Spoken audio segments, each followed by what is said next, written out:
You're listening to Leaf Filter Radio, and the guru of gutter protection himself, Chris Coonahan, is here to take your most pressing leaf-related questions. Hey, everybody, Chris here. I understand we have Ron on the line. Ron, where are you calling from? Uh-oh. Ron, are you calling from a ladder? Well, I was. I wanted to ask Chris what I need to do to get my gutters ready to have leaf filter installed. Oh, Ron, you don't have to do anything. A Leaf Filter Trusted Pro will come out and clean out your gutters, realign and seal your gutters, and install Leaf Filter, America's #1 gutter protection system. So I didn't need to get on this ladder? Ron, Leaf Filter Trusted Pros are in your neighborhood and ready to help. Just visit leaffilter.com/day to schedule your free gutter inspection and get up to 30% off. Thank goodness. What was that site? That's leaffilter.com/day for your free gutter inspection today. See representative for warranty details. Promotion is 20% off plus a 10% senior or military discount. One discount per household.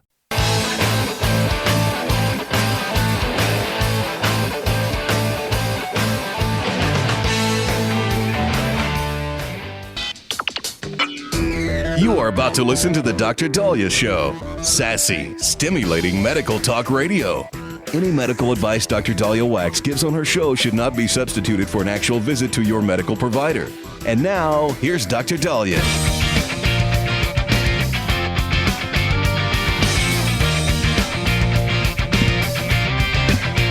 All right. We are back on the Dr. Daliah Show. Thank you all for tuning in. 1-877-Doc-Dali, 1-877-DOCDALI. So it's no secret my knees are shot, right? And I've been noticing in the middle of the night, I will wake myself up when I straighten my knee, it'll pop loud and pop painfully, and then it wakes me up. All right, well, now I'm up. I got to go pee. So I get up, right? Because once you're woken up, I get up to go to the bathroom.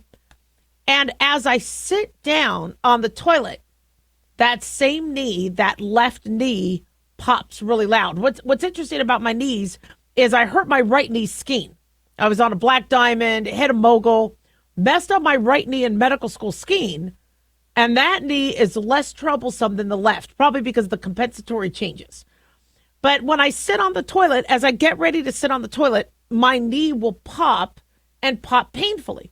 So I figured out about a week ago, if I put a little bit of pressure medially, if I put my hand medially on the middle part of my knee, push it laterally, actually inferior laterally. So if I push my kneecap as I'm sitting down on the toilet, yelling at the cats and dog for giving me some privacy because it's the middle of the night and it's really not a show, right? While I'm doing that, as I am at the, shall we say, the 45-degree angle of my knee, if I hit it just right, it doesn't hurt. It doesn't pop. So now, yeah, that's why I'm stopping bringing my phone to the toilet with me, because I have to have a free hand so I could push the kneecap a certain position as I sit down, and then I could sit on the toilet and I'm fine. Now, I'm still too young for a knee replacement, and I could do the Synvisc and I could do injections, etc., but I'm trying to put that off as long as possible. But I noticed the less cracking and popping, I think I could maybe salvage some of my knee. And actually, both my knees are screwed over, but we do what we can. Well, there's a study saying if you walk just a little different, you could actually protect some of the cartilage in your knee. Now, this isn't mind-blowing news. This makes sense. I used to do that. When I would be walking on a treadmill, if I notice, I still do this, if I notice my knee starts to hurt, I will invert or evert my foot just a little bit, and it takes pressure off that point. But we don't want any of you guys to get to the point like me and my knees, okay? We want to prevent it. So these doctors, that this was published in The Lancet, suggest maybe we need to consider this proactively. So this study was published in The Lancet Rheumatology, and they looked at how your foot angle while walking could contribute to the stress on the joints and pain caused by knee arthritis. Now, I think the statistic is almost 1 million of us, require knee replacements each year. I didn't realize it was that high. And so they said that researchers from NYU Langone Health, the University of Utah, and Stanford University enlisted 68 men and women with mild to moderate knee arthritis or osteoarthritis. Arthritis is a generalized term of inflammation of the knee. Arth is joint, itis is inflammation, like tonsillitis, inflammation of the tonsils, vaginitis, inflammation of the, So it's arthritis is a general term, but osteoarthritis is a specific type of arthritis, not gouty, not rheumatoid arthritis, not traumatic arthritis, but it's from wear and tear of your cartilage and bones over time or after injuries. So the participants were instructed to change the angle of their feet by 5 to 10 degrees while walking on the treadmill. The researchers then tracked their self-reported knee pain, knee loading, which is the forces acting on the joint. They used computer technology. They used cartilage microstructure, MRI scanning, and they found that those who trained their angle to feet slightly inward or outward experienced slower cartilage degeneration in the inner part of their knee compared to those who were encouraged to walk more frequently without changing their foot position. Now, if you have arthritis, one of the first things we tell you to do is move. Yeah, I know we have rice where if you hurt your joint, right, we tell you to rest, ice, compress, use compression, elevation. But that's the type of arthritis from traumatic arthritis, when you injure yourself or you're inflamed. But if you have wear and tear osteoarthritis, we tell you to get off your butt and keep moving. Because the more you move, and it does. That's probably one of the reasons why I'm still able to do what I'm able to do, because I just keep moving and I exercise every day. It might not show, but I do. Yet, if I'm just walking the same way, I'm just going to keep wearing and tearing. So your cartilage is like your shock absorber. The reason why you have cartilage is so you don't get bone on bone. The more you wear down that cartilage, the more you get bone on bone, then you start to get little bony growths. And then these bony growths cause even more inflammation and more pain, which is why eventually when you eat up all your cartilage, we end up having to just need to replace the joint. And so, this study, again, take with a grain of salt. I'm not telling everybody to start walking inverted, because a 5-degree angle, many of you will try to invert it and you'll invert at 45 degrees. So if this is 90 degrees and this is 45 degrees, 5 degrees is just like a little bit. I mean, we're talking just minuscule. And if you're listening to music and you're watching TV or whatever while you're exercising or watching the game, you're not going to always be on top of it. But if you can reduce your loading and you could reduce the pressure on your cartilage, this could be pretty cool. Now, as I said, this isn't mind-breaking, earth-shattering science, because many of us are already doing that. I already invert or evert my knee, because once I start to hurt on the treadmill and I don't want to lower the incline, I'll just, move my, foot over a certain position. But I think we forget that there are little things we could do with our joints to ensure we have less arthritis. One huge thing you could do with your joints is get some chiropractic or osteopathic manipulation if your joints are out of alignment, or if you're starting to get stiff or have issues, or even preventatively. Because with your back and your spine and your neck and etc., if you're getting, if your bones are not necessarily aligned correctly, maybe you don't have a dislocation, but a subluxation, then you're going to get more wear and tear, because you want your body at the most ideal alignment.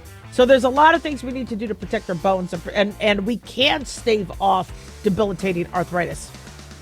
I wish I knew about that years ago. 1-877-DOC-DALIAH. Don't go away.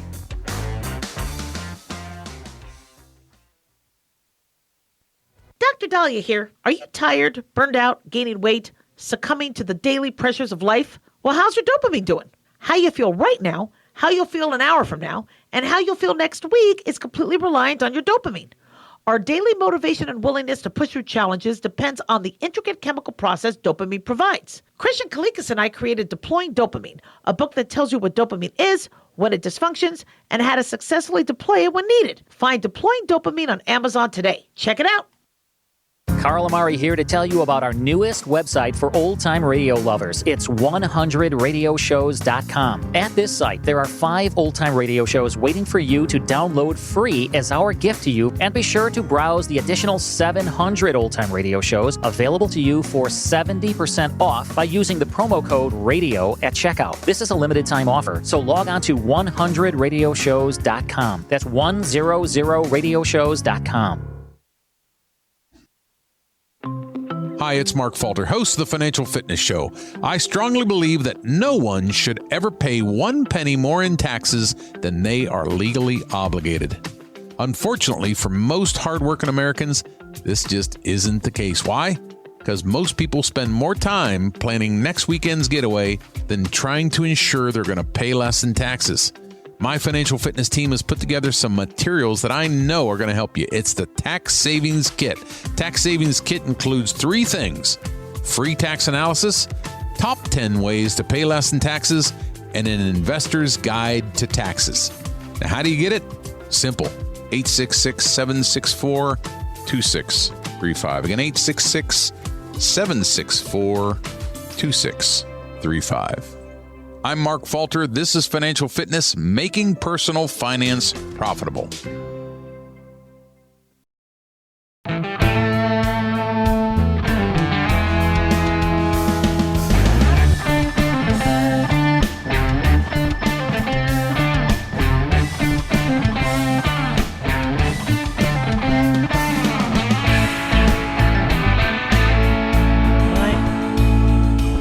Back on the Dr. Daliah Show. Thank you all for tuning in. 1-877-DOC-DALI, 1-877-DOCDALI. Big thanks to Talk Media Network for making the show happen. Big thanks to Daniel, our producer, and big thanks to you all for tuning in. We really do appreciate it. Don't forget to follow us on Twitter or X at Dr. Daliah, Facebook, The Dr. Daliah Show, and on YouTube, click like and subscribe.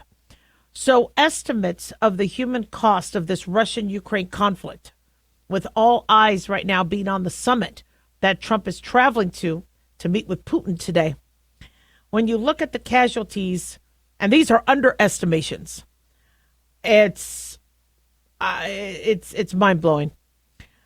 On the Ukrainian side, they believe there's been close to 400,000 casualties, civilian deaths. I guess the UN Human Rights Office verified 13,883 civilian deaths. We're assuming that's also an underestimation.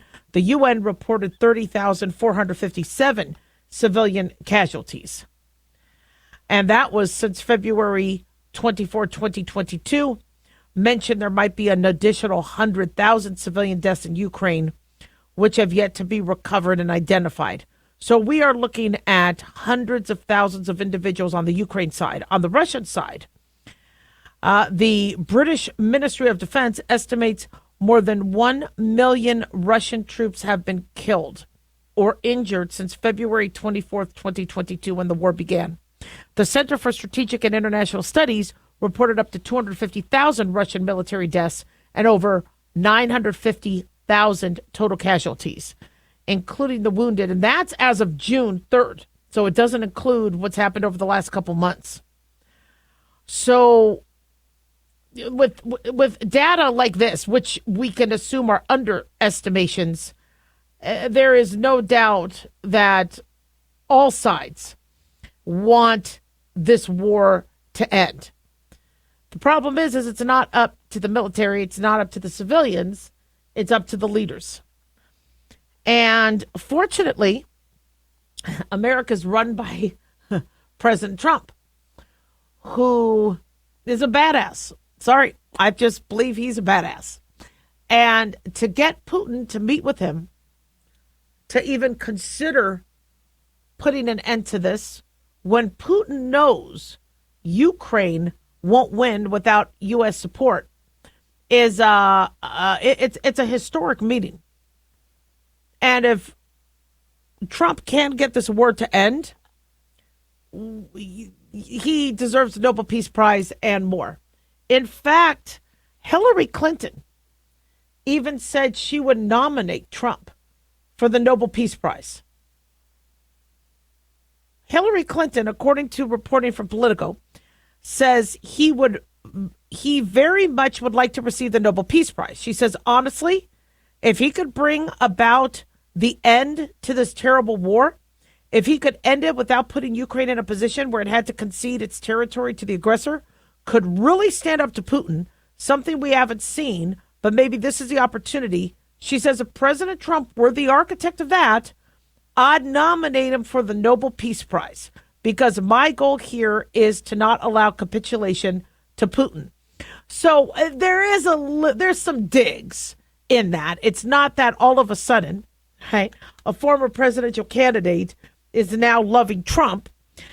She's, she put enough caveats in there, which she could easily squirm out of that if she wanted to. But I think what maybe she and some of the Democrats are preparing is if they believe Trump will put an end to this war, that the war will end under his presidency, and they don't want him to get credit if, as just period, they just don't want him to get credit for it. So whatever Trump is able to negotiate, they're going to find fault with. And of course, there's going to be concessions. I mean, Putin is not going to say, you know what? I made all this advancement into Ukraine. We're just going to give it all back. That's not going to happen. So for Putin to even consider the end of this war, he's going to want to hold the territory that he fought for, which I don't think he should have fought for. I think he's a piece of crap, and I'm on Ukraine's side with this. Russia was the aggressor. But if we want to be realistic about the war ending, Putin is going to come out ahead of the negotiations. There's no doubt about that. And so if Trump does broker a peace deal, we're already seeing from the Democrats their sort of caveats to go, oh, nope, this is what he did. He sold Ukraine out. Don't give him credit for ending the war because he screwed over Ukraine. Well, we aren't screwing over Ukraine. And again, I'm on Ukraine's side.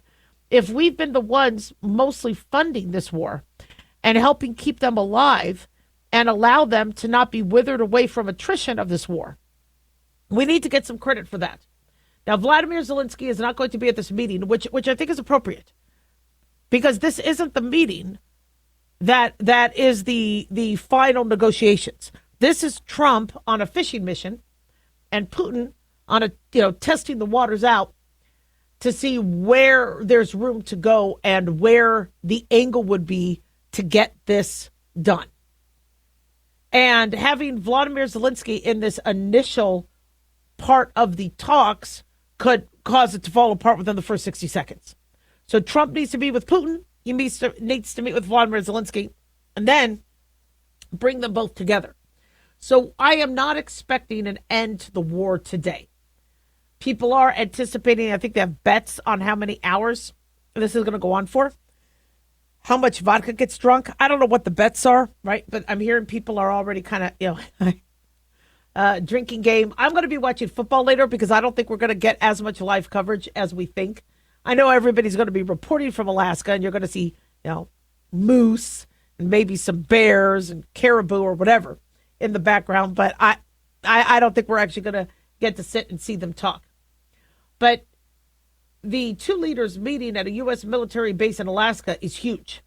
And for Trump and for Putin to make the trip when, all he has to do is wear Ukraine down and wait for more American sentiment that's anti-war, it means he needs something. And Trump is wily enough to figure that out. And he has to see what it is that he needs. Is it because Russia's already lost 1 million of their soldiers? Is it because their economy is tanking? Is it because Putin's sick? Gosh, we've been hearing he might have Parkinson's. He might have a whole variety of neurological issues. He looked bloated. Does he have cancer? We've been hearing about that for years. Or is it that Putin is going to use this opportunity to try to improve his situation in the war? All this talk about him being sick and him not being able to last and him needing to reach a deal, maybe he's going to use this opportunity to change the narrative and say, look, I'm strong. I'm not going anywhere. We're going to double down. And maybe he wants to use this opportunity as no problem flying to a U.S. military base to show Americans he's in this for the long haul and that we Americans have to decide if we want to continue to support Ukraine in this. I'm hoping it's the former and not the latter. I'm hoping he is weakening And they are not making the gains they need. They are gaining, though. And it's rare to see a war stop while they're making such gains. Unless you have somebody like President Trump who can scare him, who could threaten him. Now, Americans do not want to get involved in this war, militarily wise. But what can we do in terms of tariffs and sanctions? And so this can be huge. I believe Trump had spoken with the Belarus leader. He called Belarusian President Alexander Lukashenko. He thanked him for releasing 16 prisoners. Apparently, there are 1,300 more prisoners. And these are political prisoners held in Belarus. And Belarus has been a factor. Belarus has kind of been the Russia wannabe. And, they've been obviously kissing up to Putin.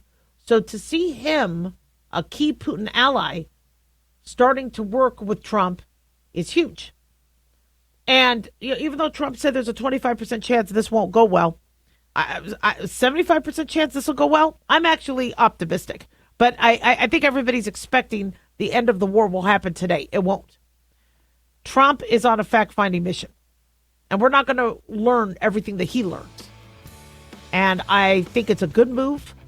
I think if he does get this war to end, he should get the Nobel Peace Prize. And I'm hoping Ukraine does not get invaded by Russia again. 1-877-DOC-DALI.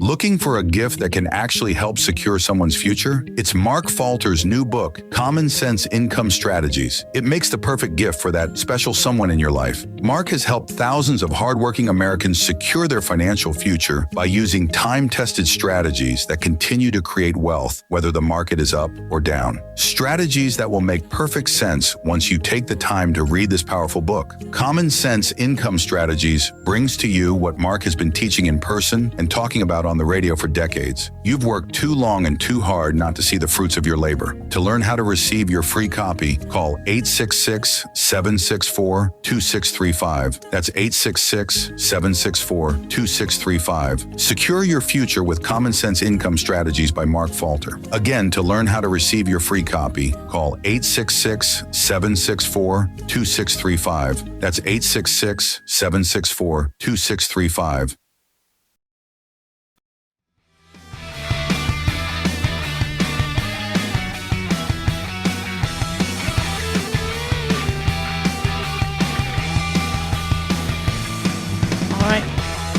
We are back on the Dr. Daliah Show. Thank you all for tuning in. 1-877-DOC-DALI, 1-877-DOC-DALI. Although I'm usually on the side of government staying out, mind your own business. I don't like government making lists.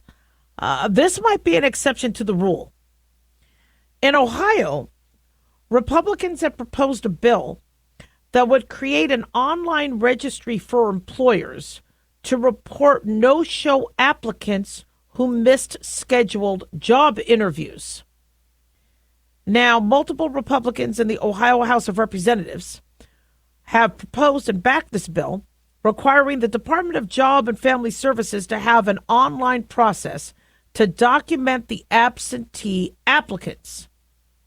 Now, they say a similar system for reporting absenteeism already exists, but I'm not sure how it's being used. And the employers are, struggling with, one, staffing, and two, what are they supposed to do and report if somebody is trying to take advantage of the state unemployment services? So according to the Representative Brian Lawrence, this is in Ohio, so I don't know if other states are considering this as well. If you're collecting unemployment, you should be actively looking for work, period. HB 395 isn't controversial. It's common sense. Wasting employers' time and taxpayer dollars helps no one. Time to bring accountability back to the system. Now, of course, critics are saying, well, it's a public shaming list. Well, no, because you have to access the registry, and it offers a way for an employer to, if they have to decide if there's a time slot for an interview, who should get that interview, and somebody has multiple no-shows, this actually helps those individuals who are trying to get a job. So I remember I was waiting tables while I was in medical school, and the restaurant was having some financial issues in the 90s, and they laid a bunch of us off. And I'm like, well, all right, I still got student loans, but all the waiters and waitresses said, let's go to the unemployment office together. I'm like, really? I don't think I need to apply for unemployment. They go, yeah, of course you should. And then once we get our jobs back, or if the layoff ends, which, by the way, ended a few weeks later, they called us all back. But it turned out the manager was on drugs and just decided to lay us off, and there was really no reason to. So I go to the unemployment office. I go, you know what? It'll be interesting to see what the process is. Now, this was in the 90s, so it wasn't up by computer. They give me a book. And that book had to be filled out, and I had to show that I went to a new job, tried to get a job, had them sign and verify, and then for me to get my unemployment check, I would have to go and bring them the book. Now, I never did that. I ended up getting my job back a few weeks later. I didn't want to take government money because, again, I was using the money that I was waiting tables for to help support my family. And I'm like, they could find another, route if they have to. Why is it all on me? And, why do I have to now start trying to file for unemployment to support them? And luckily it worked out, and I was able to get the job back, and then I was able to help them with my tip money. But I remember telling myself, that's not a bad system, because you had to actively show you were looking for work. Well, when COVID hit, people were out of work. There wasn't that pressure. And so people were like, okay, I could get 26 weeks worth of unemployment. Fine. I'll sit back and get those 26 weeks worth of unemployment. And there wasn't a lot of transparency or justification of why you should still get that money. And you could say, yeah, I tried to look for a job.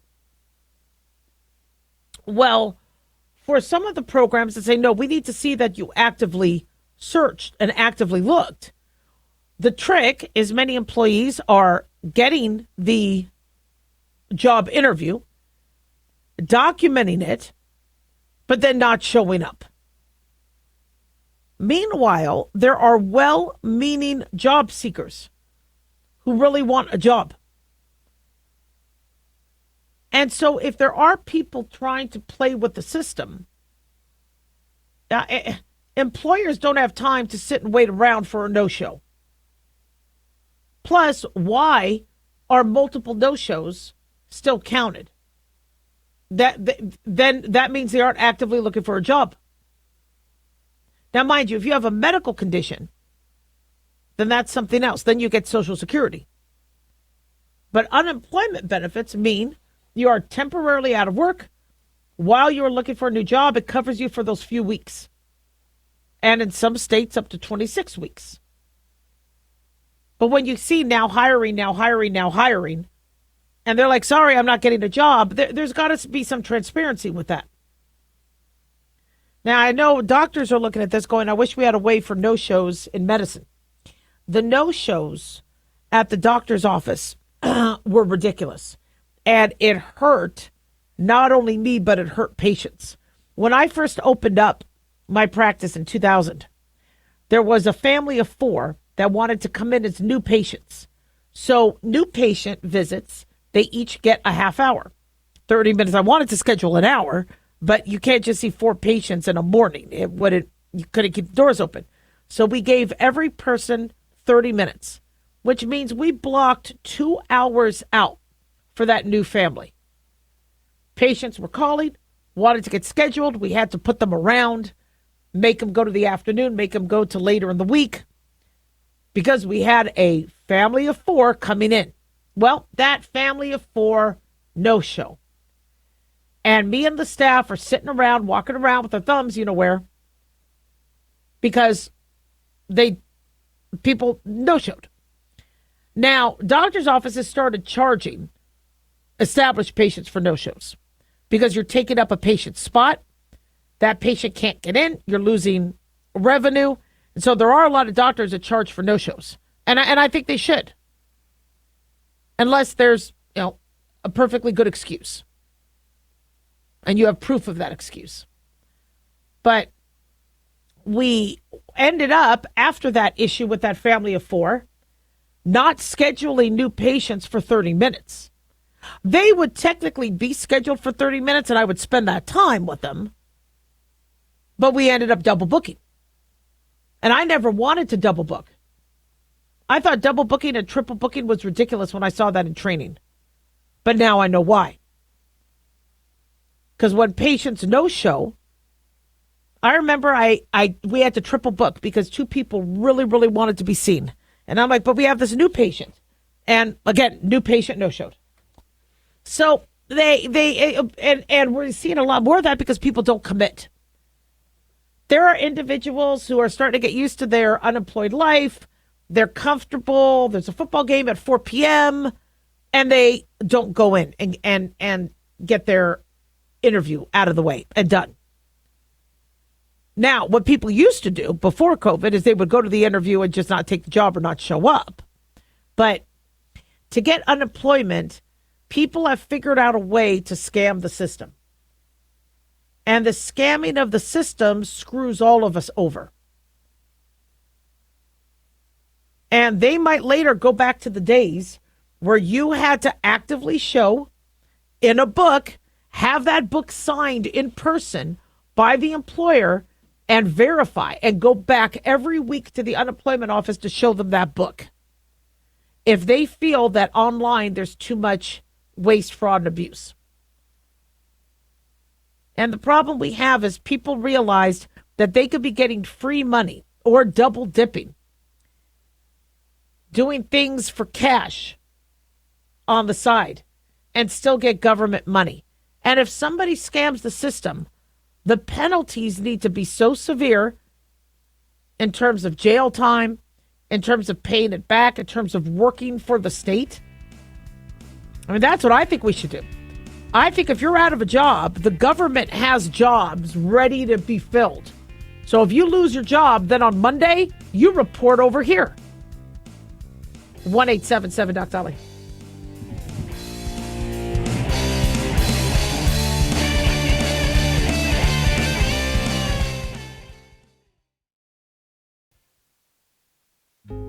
Hey guys, it's Clyde. We've had a lot of requests for Ground Zero merchandise, so we put together an online store with a big variety of high-quality items. I'm really excited to let you know about these things. We have a lot to offer you and your loved ones. In addition to our regular apparel, such as t-shirts, beanies, hoodies, and hats, we've expanded our product line with posters, flags, aprons, mugs, and a whole lot more. We also have Ground Zero collectibles along with a limited edition of items like a Clyde Lewis canvas portrait, a Ground Zero embroidered jacket that will certainly make for great gifts and for interesting conversations with family and friends. And we now offer publications such as Ron Patton's book about mind control, MK Zine, and back copies of the official magazine of Ground Zero while it was in print. Paranoia, the Conspiracy Reader, also coming in 2023, are updated and revised books that I've written.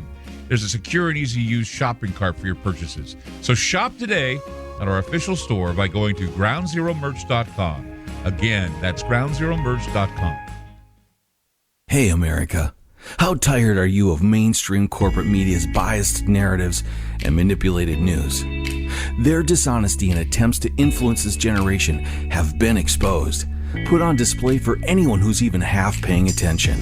But the New American Magazine has been an honest source of news and commentary for over 50 years. This is your opportunity to receive the stalwart of principled journalism at a deep discount. Picture a beautifully published magazine arriving at your doorstep twice a month, packed with insightful stories written with integrity. It's also available digitally on the New American's mobile app. Get up to speed with intelligent coverage from a freedom perspective. Right now, for a limited time, the New American is available to radio listeners at a 25% discount on a new subscription. Visit thenewamerican.com/radio25 and receive 25% off. Subscribe today at thenewamerican.com/radio25.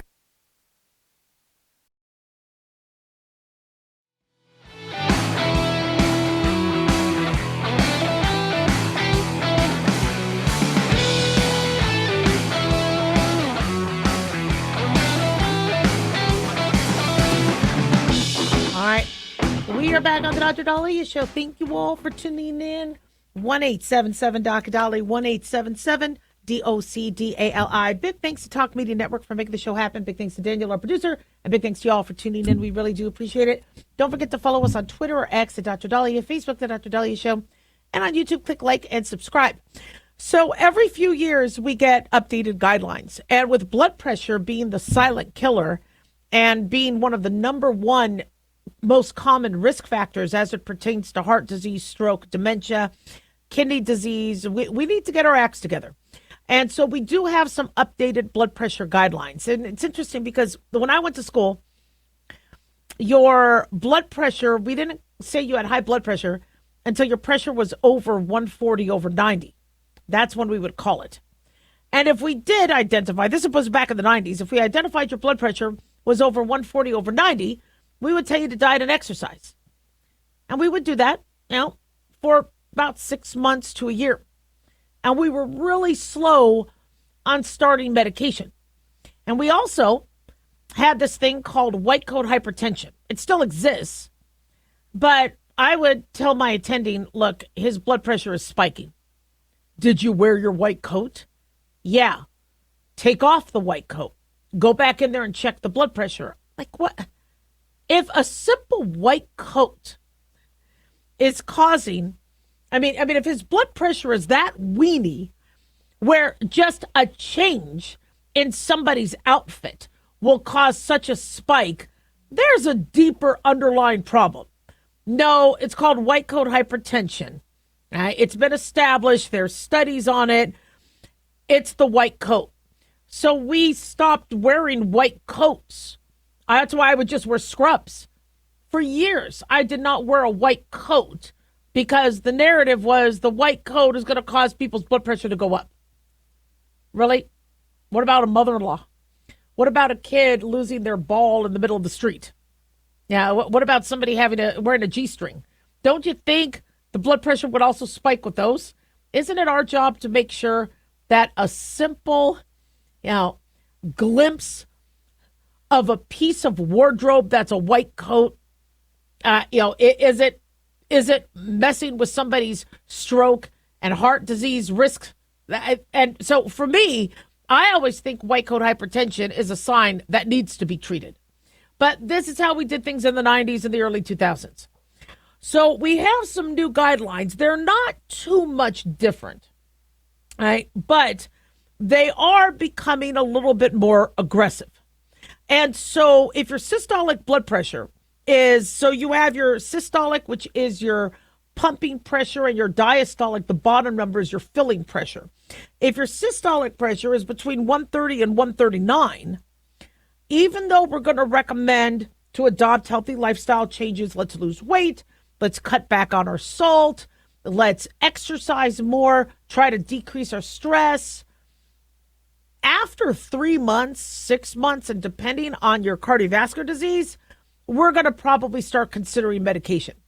So it basically tells us that we can start our medication sooner. Whereas the 2017 recommendations was, you wait till they're over 140.